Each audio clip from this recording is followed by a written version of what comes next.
Her pregnancy brought shame, so her mother traded the obese girl to a giant cowboy for a cow.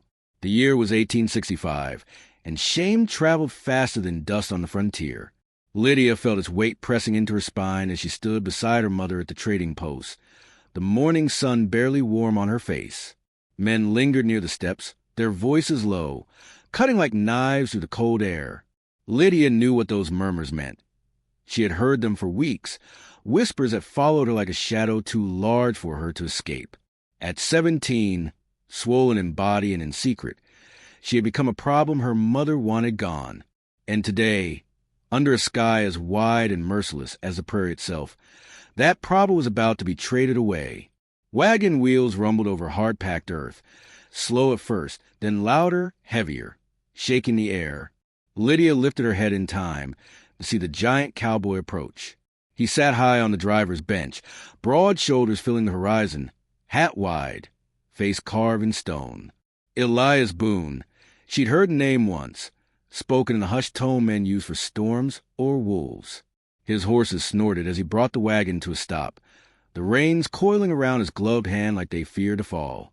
Lydia's mother straightened, smoothing her apron as if this were Sunday and not a day of bartering away her daughter. Elias stepped down, boots thudding against the earth with an unsettling calm. His height alone made the crowd draw back.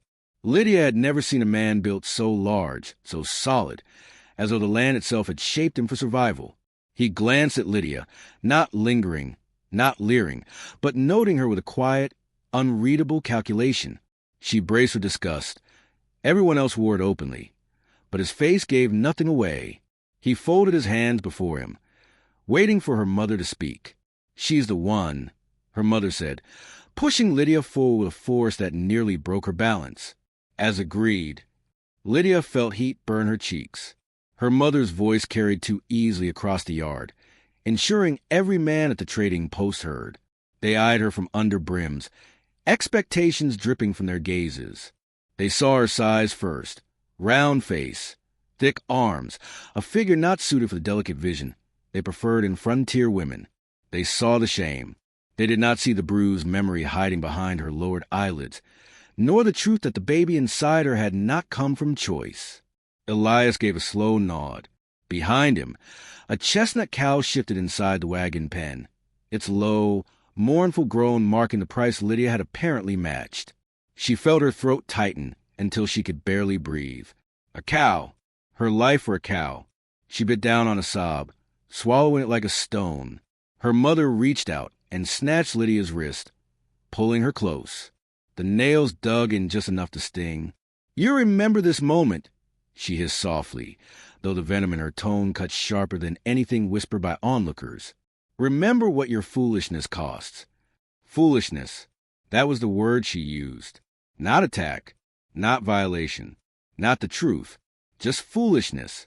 Elias cleared his throat, and the simple sound seemed to silence the yard. "I'll take her now." Her mother released Lydia so quickly she stumbled. She didn't catch her. She didn't even look at her daughter's face. Instead, she stepped back, folding her arms as if accounting a debt finally paid. Lydia wanted to scream, wanted to beg, plead, anything, but the words locked in her chest, caged by fear stronger than desperation. She felt like a sack of grain being sold off to lighten a load. Elias waited beside the wagon, eyes lowered to Lydia's trembling hands. "Can you climb, or do you need help?" His voice wasn't cruel. It wasn't kind either. It was steady, even, a voice that neither pitted nor judged. Still, the question sent a sharp quiver through her. She shook her head and reached for the wagon rail. Her foot slipped once, the wooden plank icy under a worn shoe, but she managed to pull herself onto the seat. Elias climbed up after her with a grace unexpected in a man his size. He gathered the reins. Without another word, he clicked his tongue, and the horses pulled forward, leaving the trading post, and her mother shrinking behind her. Lydia stared until her mother was nothing more than a blur swallowed by dust. The ride stretched long and silent, the horizon a line that refused to draw closer. Lydia hugged her arms around herself, the cold wind cutting through her dress. Elias reached behind the bench and retrieved a wool blanket, handing it to her without looking. She hesitated. Every kindness she had ever been offered came with a hidden edge. But the wind stung too sharply to refuse, so she wrapped the blanket around her shoulders. Its warmth seeped into her bones, carrying a scent of pine smoke and horse leather. For a long while, the only sounds were hooves striking earth and wagon boards creaking beneath their weight. Lydia kept her gaze on the passing sagebrush, wishing she could shrink small enough to disappear into the landscape. Elias occasionally glanced at the sky, or the ridges rising in the distance, his focus sharp and almost instinctual. She wondered if a man like him ever feared anything. She wondered why he'd agreed to take her. She wondered if he knew the truth about her pregnancy, or if he assumed, like everyone else, that she was a disgrace looking for a place to hide. Hours later, Elias slowed the wagon near a rocky outcrop. "Bandits," he muttered, so quietly she barely heard. Her heart lurched. She scanned the ridge. 3 figures sat on horseback, silhouettes dark against the setting sun. Everything inside her froze. Elias flicked the reins. "Hold on." The wagon jolted as he urged the horses into a faster pace.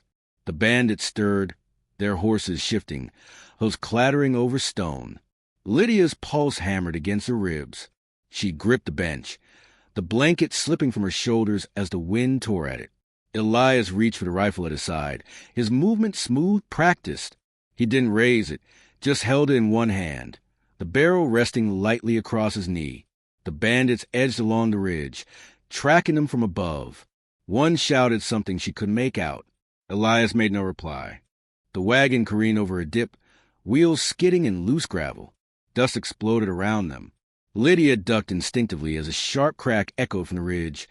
Stone shattered near the wagon's wheel. A warning shot. Her breath came shallow. Elias didn't hesitate. He lifted the rifle, cocked it with a snap, and fired. The shot cut the air cleanly. One of the bandits flinched, his horse rearing. The others pulled back. Elias fired again, this time aiming just ahead of their mounts. The sound boomed across the plain. The figures retreated, swallowed by shadows. Lydia stared at Elias, stunned by the calmness etched in his features. He lowered the rifle, set aside, and continued driving as if nothing had happened. Are they gone?" she whispered. "For now." His tone offered no comfort, but it didn't carry fear either. As dusk settled, they crossed into a valley bordered by tall pines. Smoke drifted from a cabin ahead, a lonely structure sitting against the rise of a hill. The ranch sprawled in every direction. Fields, a barn, a corral, all quiet under the fading light. The land looked tired, worn by loss. Lydia felt that same weariness settle in her chest. Elias brought the wagon to a stop beside the cabin. He climbed down, then offered his hand to her. She hesitated, but took it, surprised by the gentleness in his grip. He guided her down, steadying her when her foot caught on the step. Inside the cabin, warmth from the hearth greeted her. The room smelled of pine smoke and something savory simmering in a pot. Tools hung neatly on the wall. A rifle rested above the mantel. Everything was quiet, too quiet, as though the house held its breath. "You can sit," Elias said, nodding toward a wooden chair near the hearth. Lydia obeyed, lowering herself slowly, feeling the ache in her back ease under the heat of the fire. Elias removed his coat, set his hat on a hook, and tended to stew without saying more. His silence wasn't sharp like her mother's. It was simply silence. She tried to thank him for the blanket, but found her voice empty. He ladled stew into a tin bowl and set it before her. She stared at it, unsure whether to touch it. He must have sensed her hesitation. "You've eaten today?" he asked. She shook her head. "Then eat." His tone wasn't commanding, just factual, like he was telling her the temperature outside or the time of day. Lydia lifted the spoon with trembling fingers. The first taste nearly made her cry. Warmth spread through her chest, easing tightness she'd held for too long. Elias took the chair across from her, sharpening a small blade with smooth, steady strokes. Lydia watched the sparks of light flicker at the blade's edge each time he drew the stone down. It should have frightened her. Instead, the rhythm eased something in her. The way steady footsteps in the dark could remind a lost traveler they weren't alone. After several minutes, Elias spoke again, his voice low. "No one's going to harm you here." The words hit her harder than the cold wind outside. She lowered her gaze to keep tears from spilling. She didn't know why she believed him. Maybe it was the lack of judgment in his eyes. Maybe the quiet strength that seemed to fill the room more than the fire did. Maybe because for the first time since that terrible night months ago, she felt the smallest ember of safety. Elias stood and poured water into a basin. The cabin creaked softly under the wind. Outside, the forest whispered like an old friend. Lydia let out a breath she didn't realize she'd been holding. She still didn't trust this place, didn't trust the future waiting in the pines and shadows. But something inside her shifted, barely, quietly, as though her heart recognized a place where it might one day rest. And as the fire crackled, the narrator's voice lingered like dusk settling over the plains, whispering to whoever dare listen that trades in the West often carried a price far deeper than coin, and that Lydia Boone, though she didn't yet know it, had just stepped into the first fragile flicker of a life no longer defined by shame. The morning after Lydia's arrival broke with a brittle cold, the kind that crawled through the cracks of her cabin and settled into bone. She rose slowly from the narrow cot Elias had given her, her back stiff, her breath a pale ghost in the chill air. For a moment she forgot where she was, forgot the cabin, the pine trees whispering outside, the quiet safety she had felt by the hearth. Then memory struck like a hammer. Her mother's face, the trade, the giant cowboy who had taken her in without question. Elias was already outside when she stepped to the door, his broad frame silhouetted against the rising sun. He moved with clean, efficient motions, splitting wood into neat stacks beside the porch. Lydia watched him for a moment, unsure whether to speak or remain unnoticed. But he sensed her presence anyway. He paused, turned slightly, and nodded. "Mornin'," he said, voice low and steady. She wrapped her shawl tighter. "Good morning." "We'll eat first," he said. "Then I'll show you what needs doing." A knot formed in her stomach. Work. Of course there would be work. He hadn't bought her for nothing, even if he'd never said it aloud. She followed him inside, the warmth from the dying fire seeping into her fingers. He handed her a bowl of oats sweetened with a bit of molasses. She ate quietly while he checked a rifle near the door, glancing out the window as though expecting trouble. "Do bandits come through here often?" she asked suddenly, surprising even herself with the boldness of the question. "Often enough," he replied. "Ranch sits near the pass. Easy to lose men in those hills. They know it." She swallowed hard. "Will they come back?" He didn't answer right away. Instead, he looked at her with an expression she couldn't quite read, part warning, part reassurance, part something softer. "Maybe, but I'm not the sort they want to tangle with twice." She didn't doubt it. After breakfast, he led her to the barn. The structure leaned slightly to one side, weather-beaten but sturdy, the scent of hay and warm animals drifting from its open doors. Inside, a few horses shifted in their stalls, and the newly traded cow lifted its head at Lydia, letting out a low, curious sound. Elias showed her how to grind feed, how to check the water trough, how to mend a loose hinge on the stall door. His instructions were brief, direct, never sharp. She followed every word, her hands clumsy at first but steadier with each task. Sweat rose on her brow despite the cold morning. It felt strange, working without someone shouting, without fear of a hand raised in anger. Her mother had never taught with patience, only punishment. "Good," Elias said when she finished mending the hinge. Just one word, but it sank warm into her chest. By midday, clouds gathered over the valley, thick and gray, dragging shadows across the land. Elias hitched 2 horses to the wagon. "I'm heading south to check the fence line," he said. "You stay here. Keep close to the cabin." She nodded, though a flicker of fear stirred inside her. Being alone in this wilderness felt like being dropped into the center of a vast, empty world. He paused before climbing onto the wagon. "If anyone rides in," he said, "don't talk. Don't step outside. Bolt the door and take the rifle." Her throat tightened. "Will someone come?" "Probably not." He adjusted the reins, but locked the door all the same. With that, he rode off down the trail, the wagon wheels carving deep lines into the softening earth. Lydia stood in the doorway long after he disappeared, listening to the quiet hum of the valley. The stillness pressed in on her. She returned inside, bolting the door just as he'd said. Hours passed. She swept the floor, tended the stew pot, folded the blankets. Yet the silence kept growing heavier, filling the cabin like an unseen fog. Outside, thunder rolled far in the distance. The air turned strange and heavy, as if the world held its breath. A sharp clatter sounded near the barn. Lydia froze. Another sound, metal scraping against wood. Her pulse drummed painfully at her throat. She went to the window and lifted the curtain by the smallest inch. At first she saw nothing but gray light and drifting snowflakes.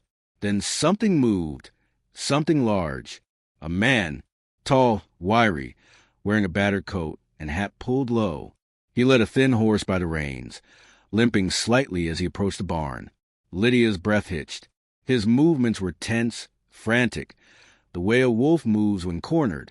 He kept glancing toward the trail Elias had taken, as though expecting pursuit. He wasn't supposed to be here. He wasn't from the valley.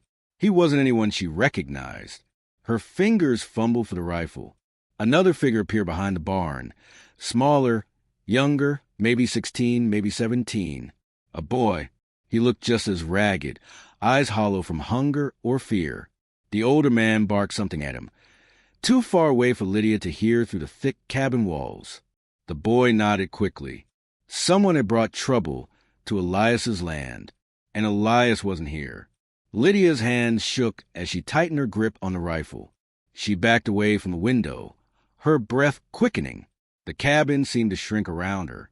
She had wanted safety, a place where the world couldn't claw at her anymore. Now, danger stood only yards away. A shout echoed outside. She flinched.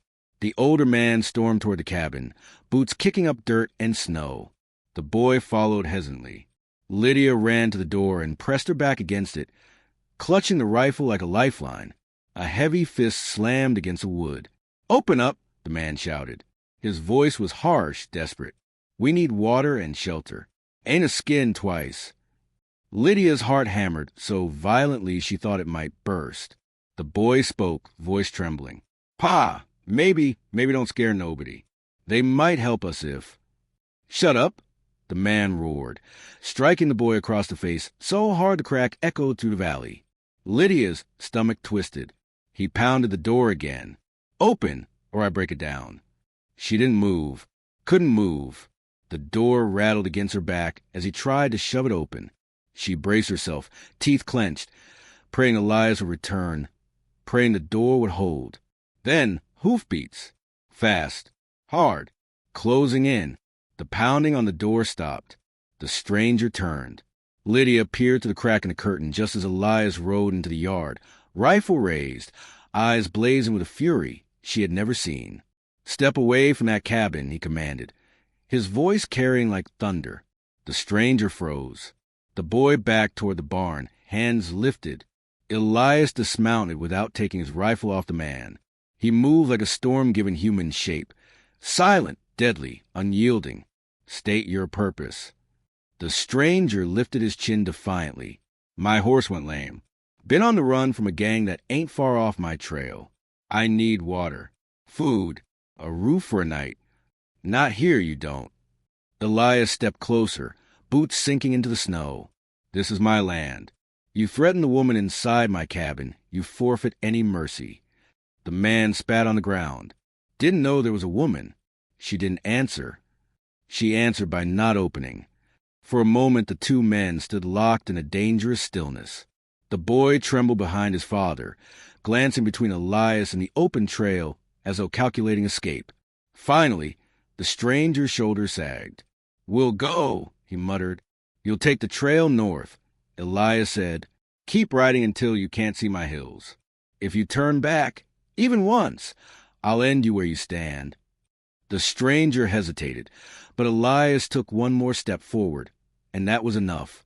The man grabbed his horse's reins, yanked the boy forward, and the two retreated into the forested pass. Only when their shapes vanished did Elias lower his rifle. His breath fogged the frigid air. He stood there for a long moment before turning toward the cabin. Lydia opened the door before he reached it. For a heartbeat, They simply stared at each other, his chest rising and falling, her hands trembling around the rifle. She hadn't realized tears streamed down her cheeks until his gaze softened. "You did right," he said. "You stayed inside." She swallowed hard. I was scared." "I know." His voice gentled further. "But you held your ground." He stepped inside, shutting the door behind them. The fire crackled softly, warming the sudden quiet. Elias set the rifle on the table and rubbed a hand over his face. "The valley's getting worse. More drifters, more gangs. Winter pushes them down from the mountains." Lydia looked at him through damp lashes. "Will they come back?" "Not that pair," he said. "The father's mean, but the boy looked ready to break. They won't risk crossing me again." She sat slowly, hands still shaking. Elias knelt beside her, his presence filling the space with something strong and grounding. "You're safe here," he murmured. "I give you my word." The firelight flickered against his face. For the first time since she'd met him, Lydia saw something buried beneath the rough exterior. Loneliness, carved deep like old scars on wood. She wondered what losses had shaped him, what ghosts lived on this ranch long before she arrived. Outside, snow began to fall in soft, slow flakes, covering the violet marks left in the yard. Inside the cabin, a fragile calm returned, but in the shadows beyond the window, danger still prowled the frontier trails. And Lydia Boone, whether she wished it or not, was stepping deeper into a life tied to a man whose strength drew trouble as surely as it protected her.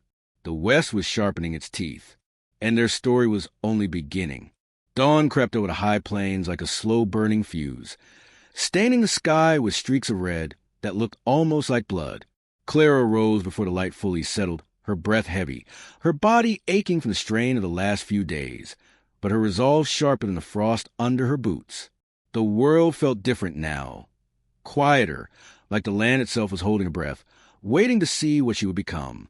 The fire from the night before had burned down to embers, glowing faintly in the chilly air, and beside it Bo knelt, feeding kindling with the slow, methodical rhythm of a man preparing for a fight he wished he didn't have to face. He looked up as she approached, his eyes troubled but certain. "You sleep at all?" he asked. "Not much," Clara said. "Dreams wouldn't let me." "That what they were? Dreams?" His voice was soft, roughened by the hour. Clara shook her head. "No, they were memories. Seems they follow me everywhere." Bo nodded. "Then we stopped running from them today." She felt a shiver run through her, not from cold, but from a knowledge that something final hung over them. The riders who hunted her mother last night were not strangers. They were the same men who had tormented her for years, the same men who'd mocked her size, her pregnancy, the shame her mother tried to brand her with. And now they were on their way to end the story the way they believed it ought to end, with Clara broken, returned, or dead. Bo stood, towering over her, casting a long shadow that stretched across the dying embers. "They'll come at first light," he said. "3 of them, maybe 4. They think you're easy to take. They think you're something to be traded." Clara swallowed. "But I'm not." "No," he said. "You're not." Silence stretched between them, tense and fragile. The wind carried the scent of dust and approaching storm, the kind that swept down suddenly from the mountains and left the world different afterward. The ranch behind them looked small, half rebuilt, still tender from last night's fire sparked by a stray lantern during the chase. But it stood, the walls still held, and Clara knew she had chosen this place. Chosen him, chosen herself. "They'll expect me to hide," Clara murmured. "Run inside. Cry. Beg." Bo's jaw flexed. "Do you want to?" "No." He studied her face, his gaze tracing the determination there. "You scared?" "Some," she admitted. "But being scared isn't the same as being weak. I've learned that much." "That's right." Bo stepped closer, resting a hand lightly on her shoulder. "But I'll say this plain. I won't let them take you." She stared at him, surprised by the raw sincerity in his voice, but she didn't want to protect it like some fragile thing anymore. "And I won't let them take your land," she said. "Not after everything you gave to save me." He blinked, and something warm flickered in his expression. Admiration, maybe even something deeper. But there was no time to linger on it. Hoofbeats drummed faintly beyond the ridge, distant but unmistakable. Bo turned toward the sound, his posture straightening like a warhorse catching scent of battle. "They're early," he muttered. Clara felt her heartbeat quicken, but she did not step back.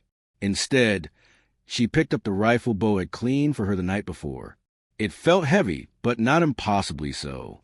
She steadied it in her hands, testing the weight. "You sure about that?" he asked. "I'm sure about this," she said. "I'm done being traded. I'm done being ashamed. Let them come." The hoofbeats grew louder, rolling across the dry earth like thunder. Bo motioned her toward the stable. "Take cover behind the trough. Don't shoot till I say." But Clara shook her head, planting her boots firmly in the dust. "I'm not hiding." A muscle ticked in his jaw. "Clara, they already think I'm less than them. Why would I play into that? If I'm going to stand for something, I have to stand right here." Bo looked at her for a long moment, conflict roiling behind his eyes. Finally, he exhaled. "All right, but stay close." She nodded, and together they moved to the fence line just as 4 riders crested the ridge, their silhouettes sharp against the rising sun. The men rode fast, armed, faces twisted with a hungry satisfaction of men certain of their power. Leading them was her mother's suitor, a man with teeth like a wolf and a sneer etched so deep it looked permanent. "There she is," he hollered the moment he spotted Clara. "Told you the fat girl come running right back to whatever fool'd take her." Bo took a step forward. "That's far enough." The man laughed. "You must be the giant who paid for her. Big man, small brains. She ain't yours. Her mother sold her, sure, but we're talking her now. She's property. And the kid she's carrying? That's property too." Clara felt something ignite in her chest, an emotion sharper than fear. Rage. Not wild, reckless rage, but a steady flame that had been building for months, maybe years. Bo saw it in her eyes and placed his hand on her arm in warning. "Don't listen to him," Bo murmured. But Clara wasn't listening to anything except her own heartbeat. The riders slowed to a menacing trot, circling like predators. "Come on, girl," the leader called. "You know how this ends. Don't make it messy." Bo stepped forward, blocking Clara from their view. "She's not going anywhere with you." The leader smirked. Big words for a man stand alone. "He's not alone," Clara said, stepping beside Bo, rifle raised. The men laughed, cruel and mocking. "You gonna shoot us?" the leader taunted. "With those arms? You'll break your shoulder trying." Clara held the rifle steady. "Try me." The wind picked up, swirling dust around their boots. A brittle silence settled over the land. For a moment no one moved, no one breathed. Then the leader lifted his gun. "Get her!" Everything erupted at once. Bo lunged sideways, firing a warning shot that cracked through the air. Clara felt her pulse hammer as the riders spurred forward, hooves kicking up a storm of dirt. She dropped to one knee just like Bo had shown her, steadying the barrel against her shoulder. A rider veered toward her, swinging his rifle like a club. Clara fired. The shot went wide, but the sound startled his horse, sending the animal rearing wildly. The man tumbled, hitting the ground with a heavy thud that knocked the wind from him. Bo grappled with another rider, pulling him off the saddle and slamming him into the dirt. The 2 men rolled, fists flying, guns skittering out of reach. Bo's sheer size gave him the advantage, but the rider fought like a cornered snake, clawing and kicking. Clara scrambled backward as another rider charged her directly. She fired again, missing by inches, but the bullet clipped the horse's reins. The animal jerked hard, and the man pitched sideways, hitting the fence with a sickening crack. "Clara, down!" Bo shouted. She dropped just as a gunshot whistled over her head. She whipped toward the source. The leader, still on horseback, aiming straight at her with a predator's smile. "There it is," he growled. "Knew you didn't have it in." A second shot rang out. The leader jerked, eyes wide. Bo stood yards away, gun smoking, chest heaving. The leader toppled from his horse, hitting the ground with a dull finality. Silence settled again. This time it was different. Heavier, almost sacred, Bo scanned the field. 2 men groaned on the ground. One was unconscious. The fourth crawled backward, clutching his arm, fear swallowing all bravado. "Get off my land," Bo said, voice deadly calm. "And tell anyone who thinks they can come claim her that they'll face the same." The surviving men didn't argue. They scrambled into saddles and galloped away, leaving dust and the threat of future reckoning behind them. Clara's breath came in shuddering bursts. Her rifle slipped from her hands, hitting the ground softly. Bo rushed to her, dropping to one knee. "You hurt?" he asked, searching her face. "No," she whispered, just finally breathing. He brushed hair from her cheek, his touch gentler than she expected from someone with hands so powerful. "You stood strong today." "I didn't stand alone." Their eyes held, and something unspoken warmed the air between them. Clara felt a strange mixture of exhaustion and triumph coursing through her. She had defended herself. She had chosen her life. And she had witnessed Bo choose her too, not as property, not as pity, but as someone worth standing beside. But the danger wasn't fully gone. Not yet. "They'll come back," Clara said softly. Bo nodded. "Maybe, but next time we'll be ready. And next time you won't be fastening them as the girl they traded. You'll face them as the woman you've become." Clara exhaled, a long, trembling breath that felt like the end of something and the beginning of something else. She looked toward the horizon, where the sun had fully risen, casting gold over the battered ranch. "What happens now?" she asked. Bo stood and offered his hand. Now we rebuild. You and me, if you want that." She glanced at his hand, large, calloused, steady, the hand that had lifted her from the dirt the day they met, the hand that had shielded her last night, the hand that had ended the threat that haunted her life. She took it. "I want that," she said. They turned toward the ranch, walking side by side through the settling dust. Behind them, the plain stretched vast and quiet, but Clara didn't feel small in that endless space anymore. She felt anchored, grounded, strong, and as the wind picked up, brushing past her like a whisper of the future she was walking into, she felt something she hadn't felt in years.